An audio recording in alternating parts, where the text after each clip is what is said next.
Turquie, le pays qui unit deux mondes, et 5 secrets que personne ne te raconte. La Turquie est l'un de ces pays qui semble exister dans deux réalités à la fois. Sur sa carte, l'Europe et l'Asie se touchent, pas seulement géographiquement mais aussi culturellement. Ici, les marchés anciens cohabitent avec des gratte-ciels modernes. L'histoire se ressent dans chaque rue, et chaque ville a sa propre personnalité. Mais ce qui fascine le plus, ce n'est pas seulement la beauté ou l'histoire, c'est la façon dont les Turcs vivent entre tradition et modernité, comme si le temps lui-même s'était scindé en deux. Aujourd'hui, on explore la Turquie comme jamais, ses villes, sa culture, son histoire, et 5 anecdotes surprenantes sur le pays et ses habitants. La Turquie est un pays qui connecte littéralement deux mondes. La ville d'Istanbul en est le meilleur exemple. Une ville où un pied peut être en Europe et l'autre en Asie.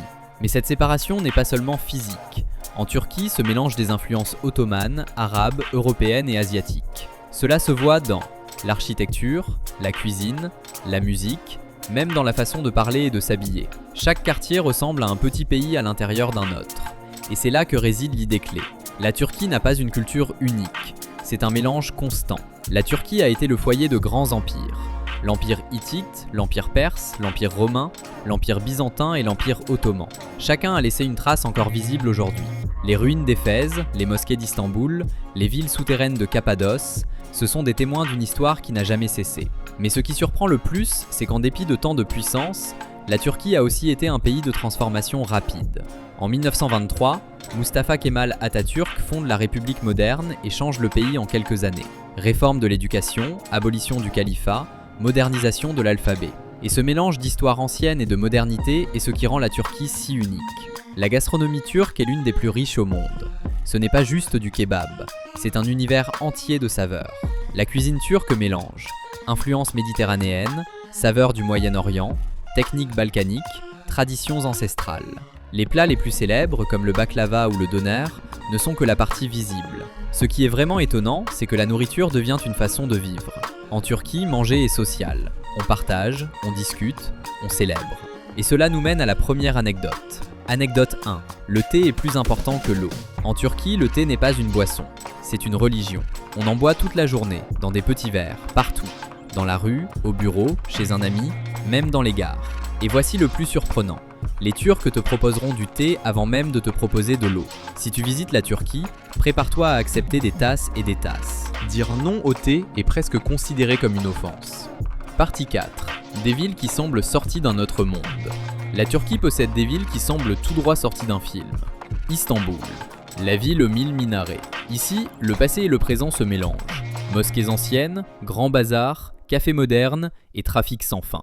Cappadoce, un paysage lunaire avec des cheminées de fées et des villes souterraines. Les gens y vivaient pour échapper aux invasions, et aujourd'hui c'est l'un des lieux les plus magiques du monde.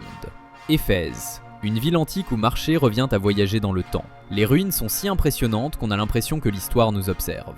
Anecdote 2. Les Turcs ont une superstition officielle. En Turquie, il existe une croyance très répandue. Si tu te regardes dans un miroir cassé, c'est de la malchance. Mais il y a quelque chose d'encore plus curieux. Si tu pètes en public et que quelqu'un te regarde, on considère que cette personne te vole de l'énergie. Et la réaction normale est souvent de dire « Ne t'inquiète pas, c'était juste un vent ». Oui, ça peut paraître bizarre, mais c'est une partie de leur humour et de leur vision de la vie.